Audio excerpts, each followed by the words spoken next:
You're in a run for the president of the United States. Why?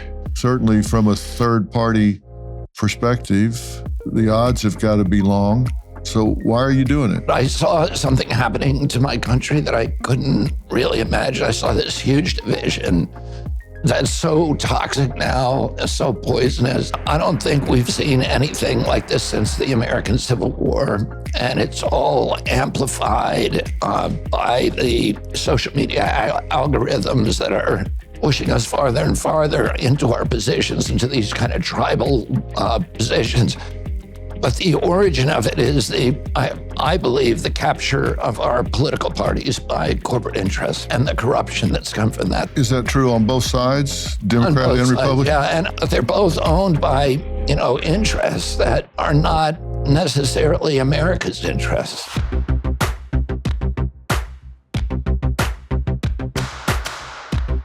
Do you believe that our educational system is on the brink of catastrophic collapse? I think it's already collapsed. I think, the outcomes that you just inventoried is evidence of a utter collapse of the system. We can fix the system, but you need to do something disruptive. Which, of course, takes money. And I want to talk about money. When your uncle was president, he seemed to have the idea that a lower tax rate brought about a higher tax revenue. What's your view on that? I'm not going to raise the tax rates in this country. I may switch around some of the tax burdens to incentivize the best behavior, but I'm not going to raise taxes. We want to lower tax rates as much as possible. We have a $34 trillion debt, and we can't just print money. I saw President Trump on your show, and it was a very amazing, and it was an amazing show, and I think you really bring out the best in people, and I know that's your objective. But he was talking about how strong the economy was during his administration, but he printed $8 trillion, which is more than all presidents combined from George Washington to George W. Bush in 283 years of history. So it's pretty easy to produce the illusion of wealth if you're stealing money from future generations, and printing money like that is just theft. That can't be our solution. How much has the Biden administration printed? $6.3 billion today, but they will beat President Trump. Yeah, that's right. What's wrong? And it's addiction to war. It's the chronic disease epidemic, the biggest cost. That's costing us $4.3 trillion. We have to end that. We have to, or we're dead. It's 4.3. It's 5 times our military budget. We've gone from 6% of GDP to healthcare to about 18%.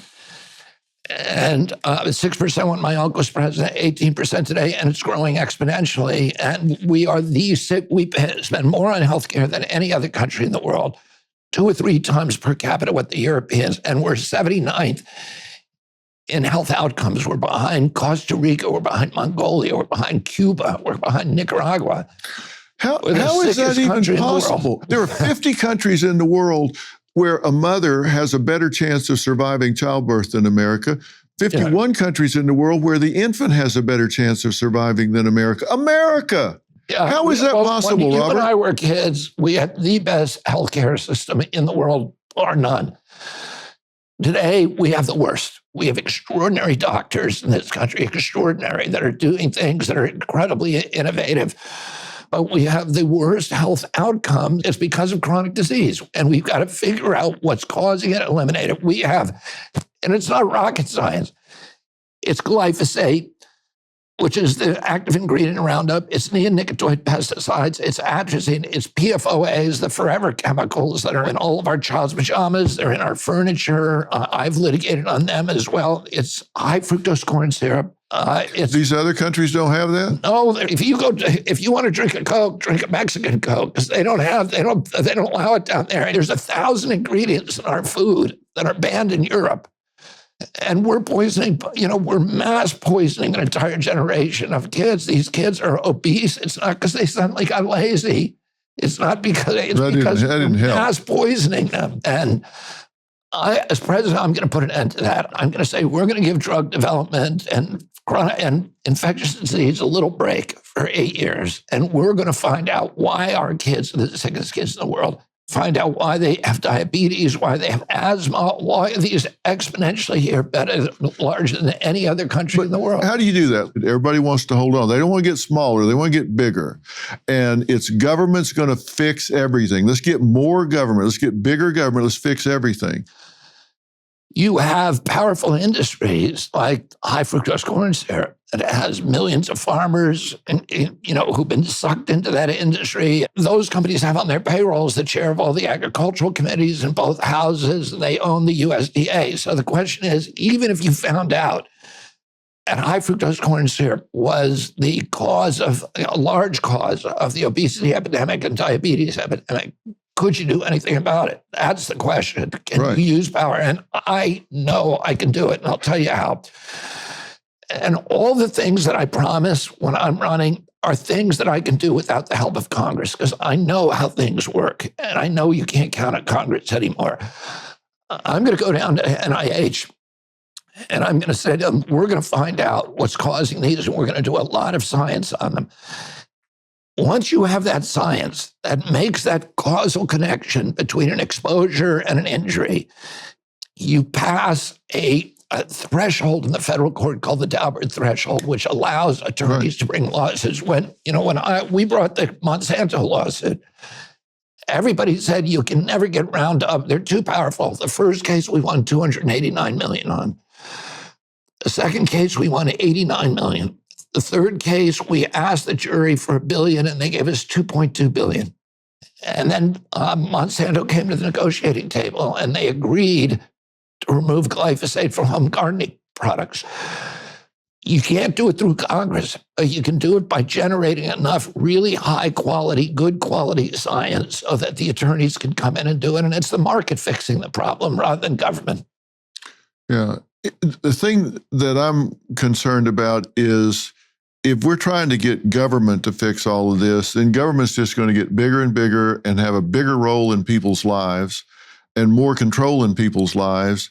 And it seems to me that's the last thing we want. If you want something fixed, it seems to me if we let enterprising people work on it, enterprising people try to figure things out, they'll do it faster and cheaper than the government. So, yeah, and you're right. The service on our debt now, that $34 trillion of debt, incidentally, President Biden is adding another $1 trillion every 90 days. That's the burn rate we have. It's insane. Right now, we're paying more to serve that debt, the interest on that debt, than our military budget. Within 5 years, President Trump and President Biden contributed that debt by thinking it was okay to shut down an economy for 500 days and then just print money. Well, what do you think about this printing money business? I'm looking at this from the standpoint that I've been contributing to my retirement fund since the 80s on. It just keeps getting smaller and smaller. Isn't that just a tax on people? Yeah, inflation is a tax, and it's a regressive tax. It taxes people on fixed incomes. It taxes working people. It's theft. It is stealing our money. The politicians don't come to us anymore and say, I'm going to spend $200 billion on Ukraine war, and, will you pay for it in advance by diminishing your expectations in life? They just go to the war. They spend $60 or $100 billion, and then they just print it at the other end. And that is a hidden tax on all of us. And it's a theft of the American people. And, that's another reason we got to unwind the war machine, which is what I'm going to do as president. Well, you said you would end the war and stop Ukraine suffering. Yeah. How? I negotiate an agreement, a deal with Vladimir Putin, which he's tried repeatedly to do. He gave us 2 deals already and signed one in April of 2022. That was a beautiful deal for our country, a beautiful deal for Ukraine. It would have left Donbass and Lugansk as part of Ukraine. It would have ended the war. The only thing he wanted, and this is what he said from the beginning, is an agreement with all of us to keep NATO out of Ukraine. And Zelensky signed it, and then Joe Biden sent Boris Johnson over to Kiev and forced Zelensky to tear up that agreement. And 600,000 Ukrainian kids have died since then, all of them unnecessarily. My son fought over in Ukraine. My son was in a Foreign Legion squadron, and he fought in the Kharkiv offensive. But all these kids are dead. None of them needed to die. We had an agreement that would have been good for everybody. You say you're going to cut military spending. Do you think Americans will sit still for that? I think they're going to welcome it. I'm going to bring the military spending home to our country and start rebuilding our industrial base. We've destroyed the middle class in order to pay for the military spending. That does not make us a more powerful nation. I'm going to make our nation return our moral authority, return our influence in the world, and make us a stronger nation. I'm going to do that by cutting the military. We now have 800 bases abroad. The Russians have one. The Chinese have two, one which we built for them in Bagram in Afghanistan. But we have 800. We don't need that. We need to protect our borders. We need to protect the sea lanes and the neutral areas, and we can do that.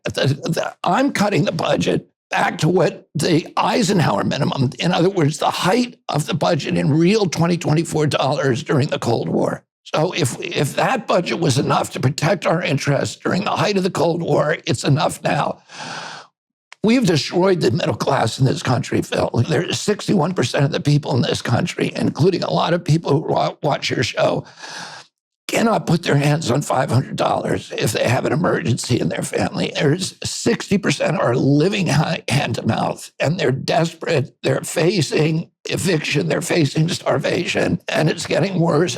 The Cuban Missile Crisis occurred on JFK's watch, and we had a genuine threat in Cuba at the time. And recently, Russia has reportedly moved warships, nuclear submarines, into Havana Harbor. This could potentially be on your plate in November. I mean, this could be history repeating itself. I did the same thing my uncle did. My father went over to had Ambassador Dobrynin come over to the Justice Department, and they negotiated a deal. Khrushchev had moved those missiles into Cuba, was because we had just put Jupiter missiles in Turkey, right on his border. And he said, well, if you're going to put them over there, we're going to put them on your border. My father said, my uncle had already ordered them out, and the military had defied him. And my uncle and father made a secret deal with Dobrynin. If you move the missiles out of Cuba, we will move the missiles out of Turkey within 6 months, as long as nobody talks about the deal. And that's what they did. Well, Russia's doing the same thing now. We've just put missiles on their border in Poland, and they're nuclear ready. They're not, as far as we know, they're not armed, but they're armed with something else. Those are 12 minutes from Moscow. So we could decapitate the entire Soviet leadership in 12 minutes. If we get NATO, which is Biden's plan, into Ukraine, they'll be 4 minutes from Moscow. So of course the Russians aren't going to allow that any more than we would allow them to put nukes in Cuba. We're closer today to a nuclear war than we were at any time in history since 1962. And it's all just like it was during World War I. It's people in office who are sleepwalking into a conflict that we should have nothing to do with. Nothing. I've been studying some things that are going on about China. We talked about health. We're getting 97% of our antibiotics from China. If they decide to turn that spigot off, we could be in a heck of a lot of trouble. We've got Chinese illegal immigrants coming across the border in record numbers, close to 30,000 in 2023. We've got them buying up farmland, coincidentally, around strategic military installations in the United States. I've got a map that is chilling. That's troublesome, is it not? Very troublesome. And I've been fighting. Why is this going on? Why is it being allowed? The easiest explanation is always incompetence. And I think everything that we do on the China side, it's deliberative, it's smart, it's rational, and everything that we do is just, it seems to me to be inept. I was down on the border, and I know you've been there. In Yuma, I watched between 2 a.m. and 4 a.m., 300 immigrants come across the border. carried there on big white buses by the Sinaloa drug cartels. It just seems insane to have drug cartels running U.S. immigration policy. Is there some nefarious treachery to our country? You could certainly look at what's happening and say it has to be, or you could say it's just utter incompetence. But with China, we need to take the steps to diminish our vulnerability to China. Do I think that we should be looking for a war with China? No. I think that we need to de-escalate tensions with China and understand that China wants to compete with us. They want to dominate the world, but they don't want a hot war. We spend 3 to 4 times what China does on our military budget. And China relies on, Walmart. They rely on Mideastern oil, which we could cut off. They don't want a war with us. But they do want to compete with us, and I'm not scared of competing with them economically. We need to start projecting economic power abroad rather than military power. But it's hard for a corporation in America to compete with a government in China because they have forced labor. They don't worry about human rights. They have people working for 47 cents an hour in factories making gloves that we're buying for PPE. How do you compete when you have a free market corporation with minimum wage, human rights considerations, which all should be true, with a government that doesn't have those concerns? Yeah, I think we need to have fair trade policies rather than free trade policies. Free trade is just a race to the bottom. And that's what, our government officials and trade negotiators have been doing for the past 30 years, is signing agreements that put American labor and American environment at risk and allow those governments to cheat. I don't think that we should do that anymore. When I'm president, we're going to stop doing that.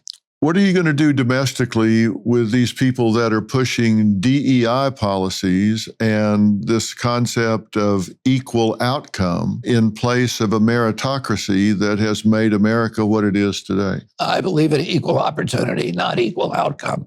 I'm, against those to the extent that that's what those policies are advocating. I'm dead set against them. And how do you get that into the mindsets of our university that's preparing the next generation to take over this country? We have universities, particularly our elite universities, that are failing to teach critical thinking and have students that are celebrating Hamas.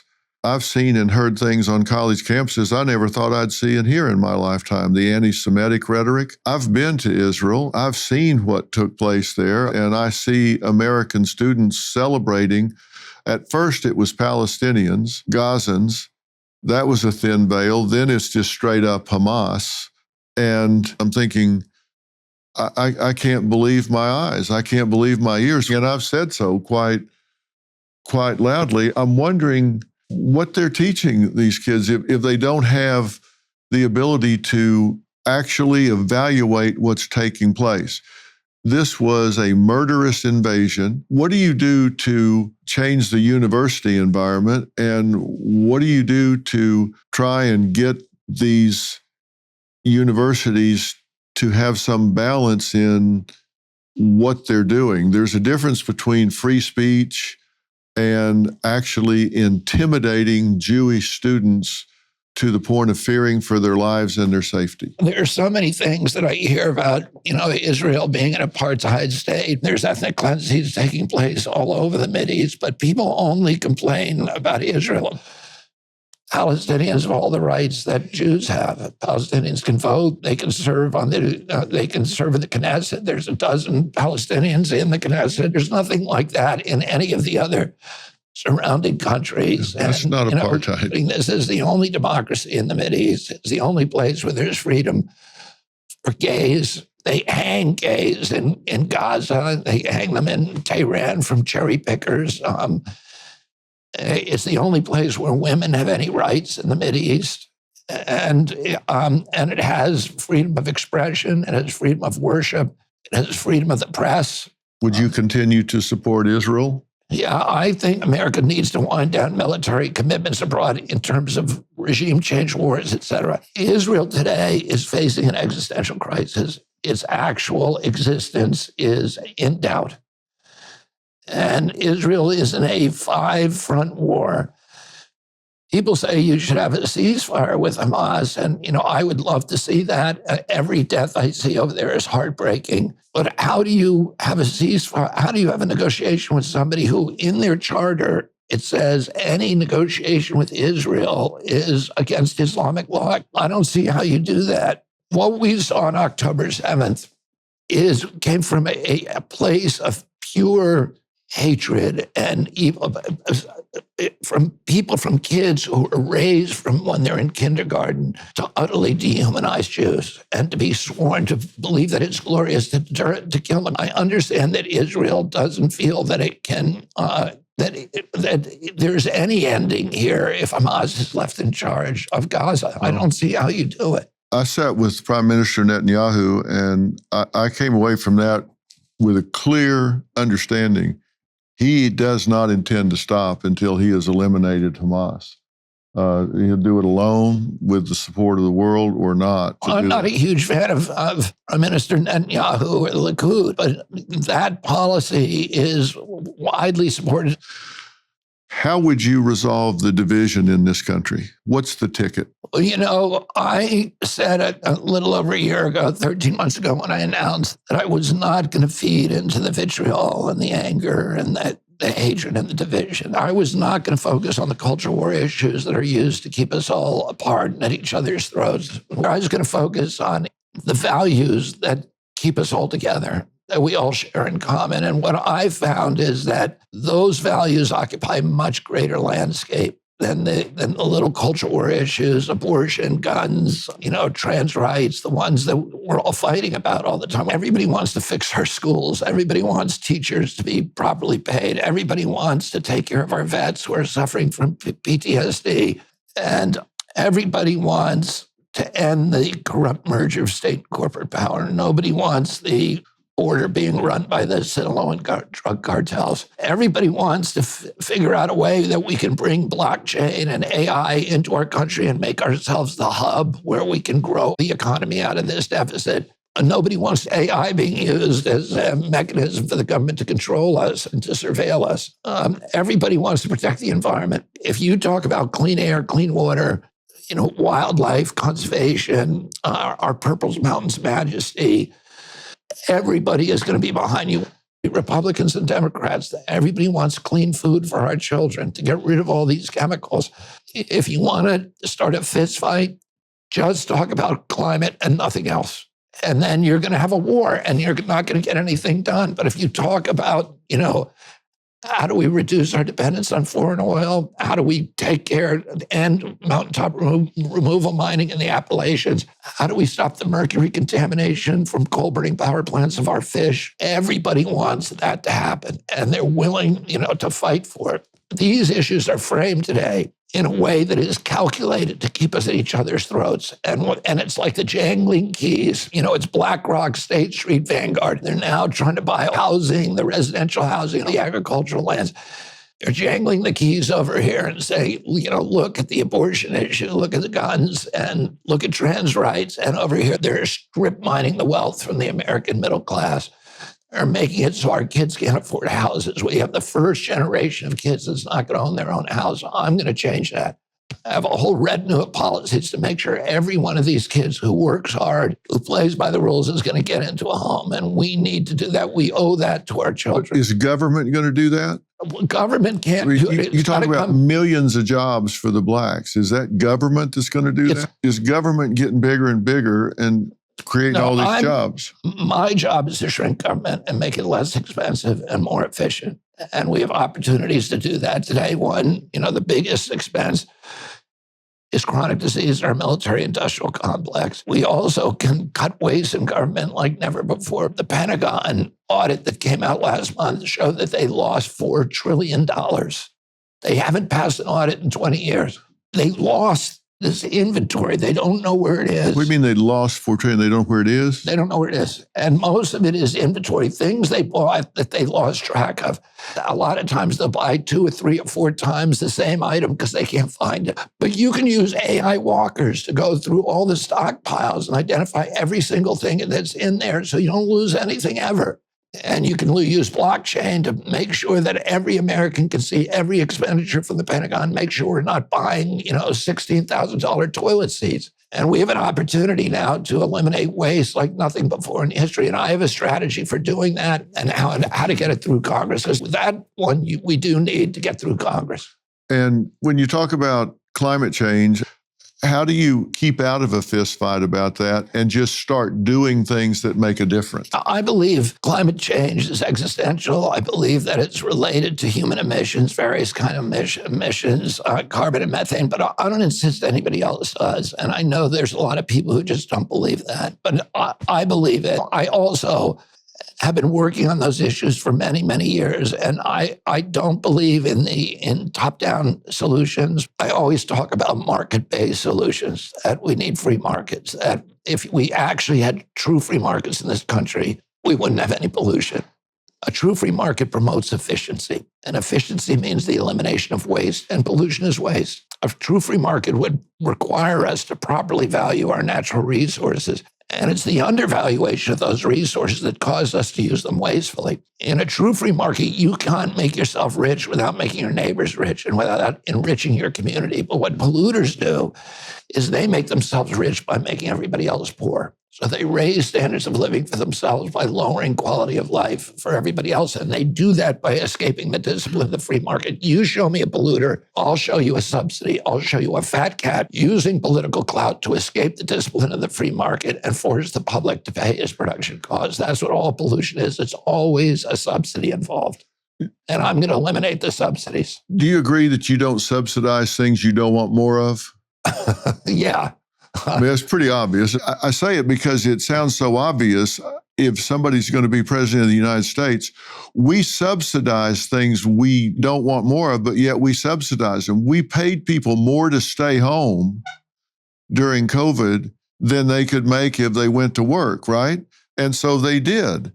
And then it opens back up and people say, I can't figure out what happened to the supply chain. Well, hell, you paid everybody to stay home.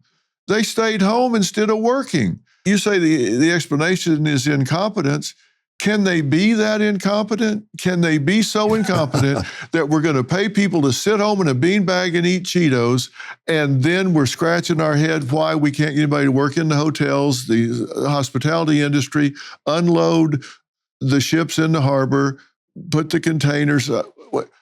How do we keep that from happening again when the next pandemic comes down the road? Well, I mean, if I get to office, we're not going to lock people down during a pandemic. Okay, I'm underlining that. It's not the first time I've said I'm throwing you a softball here because I want you to have a chance to say it again. Because I was actually reading the protocols, that were written by WHO and CDC and FDA, and they were all saying you never lock a society down. You take care of the vulnerable, but you let everybody else go to work because you're going to kill more people with the lockdown than not, and particularly with a respiratory virus, because it's going to spread at home. Everything they did was exactly the opposite of what you do. I mean, they were giving tickets to surfers in Malibu, right? They were getting surfers out on the ocean, getting plenty of vitamin D sunlight out there, and they were calling them in. The police were coming to the beach, calling them in and giving them $1,000 tickets and sending them home when this was a virus that only spread in the house. They went to Compton and Harlem, and they put padlocks on the basketball courts, and they locked those kids in with the Cheetos. I got called a conspiracy theorist because back in May of 2020, I said, these vaccines are not going to prevent transmission. There's a tape of me saying exactly what they were going to do back then, that they're going to tell us is 100% effective, and then they're 80%, 70%, et cetera.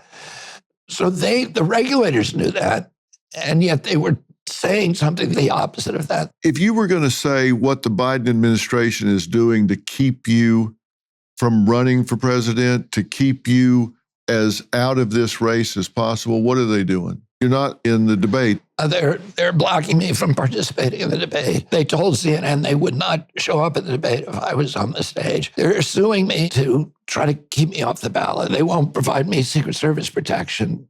I have to spend $1 million a month on my security. The fifth person in your family to run, 2 have been assassinated. Yeah. And you don't get Secret Service. No, well, my uncle Teddy ran for president too, but they gave him Secret Service 550 days out, even before he was running, and it was a president who hated him. Yeah, so that's 3. Jimmy Carter, but Jimmy Carter had class enough to give it to somebody because he knew for the American public and American people, it's important to show that these federal institutions are not being weaponized for political purposes, and they've weaponized the Secret Service. I meet all the metrics for protection. There have been 33 candidates who got it prior to the 120-day. You're entitled to it 120 days from November.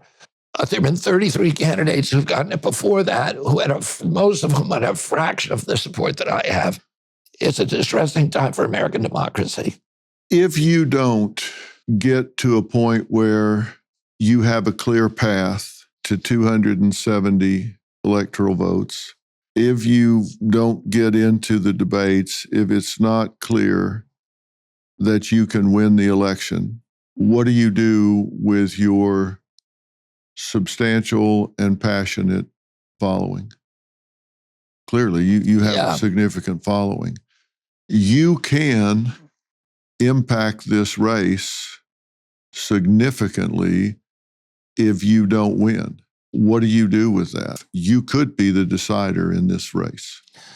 Yeah, I've offered President Biden because so many people have said, oh, you're going to be a spoiler and you're going to get Donald Trump elected, and that's going to be the end of the republic. And of course, people who support President Trump say the same thing about President Biden. But what the poll that Zogby did, which is the biggest poll taken, and that poll showed that President Biden cannot win the election. If I'm in, he loses. President Trump wins. If I'm out, he loses 2 more states. He loses Maine and Virginia. And so I said, but I can win. If he withdrew, then I could beat President Trump. And if Trump withdrew, which of course he's not going to, I will, landslide against President Biden. So I said to President Biden, I sent him a proposal. I said, let's do a spoiler agreement where we will co-fund a poll together, the 2 of us, and whoever in October and whoever is least likely to vote to beat Donald Trump will withdraw. So do I expect that he will take that deal? No. But, I'm not a spoiler. A spoiler is somebody who cannot win. And stays in. And they stay in and disrupt the expectations of somebody who can. So you've made him that offer? I've made him that offer, yeah. Has he responded at all? No. Will he? No. But I don't know where he's going to be at that point. I don't know. He seems, when you, every time I watch him, it's kind of heartbreaking. It's like watching your 5-year-old the first time they play on a jungle gym. You're like, is he going to be okay? And I don't know what the people around him are thinking of. Is there any theory where you would run with him? With President Biden? Right. No. No way. No. And so if the polls are clear, does the Democratic Party make a deal with you? If he steps aside, if he comes up with some theory in the fall, made up or otherwise, and says, I'm going to have to step aside for health reasons or whatever, do they come to you? Do they look at the poll and come to you? If they did, I would listen to that proposal. But I doubt if they would, because the people who will then make the decision are the superdelegates, and the superdelegates are people who work for or are the possessions of the big corporate lobbyists that fund the Democratic Party. So the lobbyists that fund the party, the big corporations like BlackRock, State Street, Vanguard, all the military contractors, the pharmaceutical companies, they control the superdelegates. And I think those people, they would rather see President Trump in office than see me in office. Well, if Trump's side's not going to come to you, then have you built yourself in a box you can't get out of? Well, I get a lot of Trump voters. So, I get 57% of the people who support me say that they would vote that if I leave the race, they'll vote for President Trump. And then I get a lot of people who were not going to vote at all, no matter what, except if you run. We're not going to choose between the lesser of two evils. But, right now, I'm beating President Trump and President Biden in these key demographics. The one group that I don't do well with, which is my Achilles heel, my key group, is baby boomers.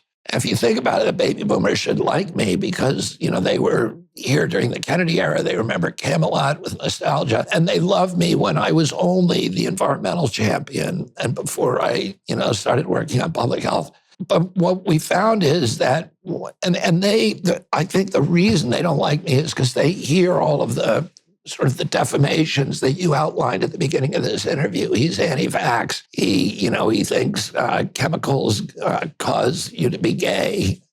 All the ways that those things are treated, the way that they're repeated and they're mischaracterized in the press. So they think I'm genuinely a lunatic, right? Are you?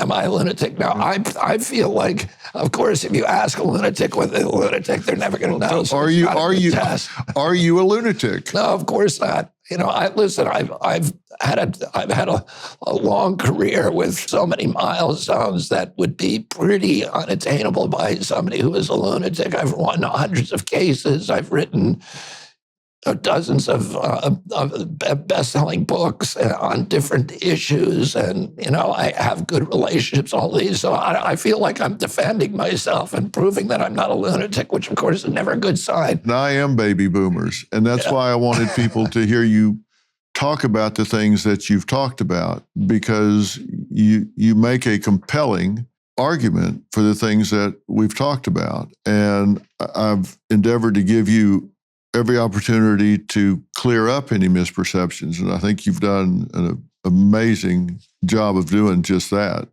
I don't tell people get out and vote. I'm not the guy that does that. I say, do not get out and vote. Get out and make an informed vote. Don't just get out and vote a ticket. Know who you're voting for. Find out what they stand for, what they really think, feel, believe, and are committed to, and then make your vote. And that's why I love this long-form thing, so people can find out. I didn't just read a headline about Robert Kennedy Jr. I listened to, and they will listen to this top, side, and bottom, and usually more than once. Is there anything we haven't talked about that we should? Well, I have the highest favorability rating of any of the people that they've polled. So given a choice, people would rather vote for me, and they would rather vote for a candidate that inspires them and that gives them hope for our country and for their future, for rebuilding the middle class, for ending this debt crisis, et cetera, and winding down the wars. But many of them say that they're going to vote for President Biden because otherwise Trump will get elected. So it's out of fear. And the same is true to some extent of President Trump. People say, we got to keep Biden from getting reelected. So they're relying on fear to get the other one elected and the division. And that amplifies that division because they can't solve that division that is really critical that we need to solve right now because they feed on it and they profit from it and they rely on it. They rely on you hating the other guy. I just say, let's talk about the issues that we all agree on because that's how to make America better. And if I can get people to vote out of hope, then I'll win the election. If they continue to vote out of fear between now and November, then I'm going to lose. One of the big, I think, defamations about me is that I'm anti-vaccine, which is what people have said about me for 20 years. And I've always said, I'm not anti-vaccine. I'm fully vaccinated myself, not with COVID. All my childhood vaccines, my kids were all fully vaccinated. And my issue is, like every medicine, vaccines cause injuries. And we know this because the vaccine courts have paid out billions of dollars. The other thing they say is that we shouldn't talk about them because, it will harm public faith in the program. And that is where I differ. I think no matter how rare they are, And we need to take care of people who are injured. And that's the group I, am concerned about. And there are a lot of people who say, when I try to talk about this, I get gaslit, I get marginalized, I get vilified, I get my job taken away. And I think that's wrong. This is a product. It's the only product that you can't sue. So, vaccines, as you know, the Vaccine Act passed in 1986. You can't sue them if you're injured. So there's silence about injuries. What I say is, if they know they can be sued, they behave better. The four companies that make all 72 of the vaccines that are now mandated for our children, those four companies have paid something like $79 billion in criminal penalties over the past 20 years for other products they make for which they can be sued. We should be particularly careful about protecting people who are injured. And that's all I'm saying. I'm never going to take anybody's vaccine. If vaccines are working for you, and God bless you, I believe in choice, in liberty. The government shouldn't be ordering people to take a product, particularly one that is protected from liability. And they're getting paid for. Right. But ultimately, my default position is always going to be freedom. And, freedom of choice. And we ought to be able to have the right to make informed choices.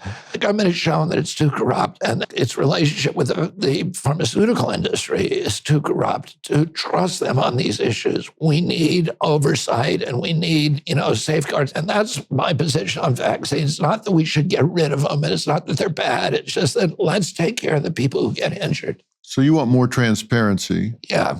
And if people want to take them, you recognize they do some good. Yeah. And people should have a choice. Yeah. But an informed choice. And I agree with you. There's not enough transparency about it. That's what you're after. Exactly. That's what I mean. There's a perception problem. I think a lot of my audience hasn't heard you talk about that before today. So I think that's been a very revealing interview. I hope you think so. I really enjoyed it, and thank you for, giving me this platform. Yeah, I think people are going to learn a lot, and I can tell you, I've been talking to my audience leading up to this, and I said, I want to know what really matters to you, what's important to you, and it comes down to the same two things. Safety. They want to be safe, and they don't feel safe right now. They don't feel mentally and emotionally safe. They don't feel physically safe. And when I drill down on that a little bit, that involves the border, and it involves criminality on the streets, and that involves border. And a lot of them have problems with the fact that we're no longer seem to be a nation of law. People get arrested and turn right back out. So they don't feel safe. And the other is financial security. And if you look at all the way back to the 1940s when Maslow talked about the hierarchy of needs, it goes back to that. First was physiology, people wanting to survive. They want to be safe where they're not threatened and know that they can provide for themselves and their family. And everything after that, watch that third step, it's a doozy. That's what they're telling me. It's security, safety, and they just tell me, these politicians, they just don't read the room. They're asking us to meet them where they are. They don't seem to want to meet us where we are. Yeah, well, that's my focus. And how do we rebuild the American middle class? More than half the people in this country are making $5,000 less than the cost of basic human needs, and they're putting that money on their credit cards. A couple months ago, we hit a milestone at $1 trillion of credit card debt. A guy at the gym yesterday told me that he just got a credit card bill charging 34% interest. If the mafia did that, they would be in jail for loan sharking. All of those companies are owned by BlackRock, State Street, and Vanguard. And, so it's just these mechanisms for shifting wealth upward, and they are strip mining, they are vacuum cleaning the wealth and the equity from the American middle class. They've declared war on the middle class in this country. We cannot support this country with an oligarchy of billionaires President Trump and President Biden, during 500-day lockdown, created 500 new billionaires, and they shifted $4.3 trillion north from the American middle class to this new oligarchy. You can't sustain democracy if you've just got a very, very wealthy above and widespread poverty below, and that's where we are in this country today. They need to hear you talk about that because I'm telling you, they think he's a Kennedy.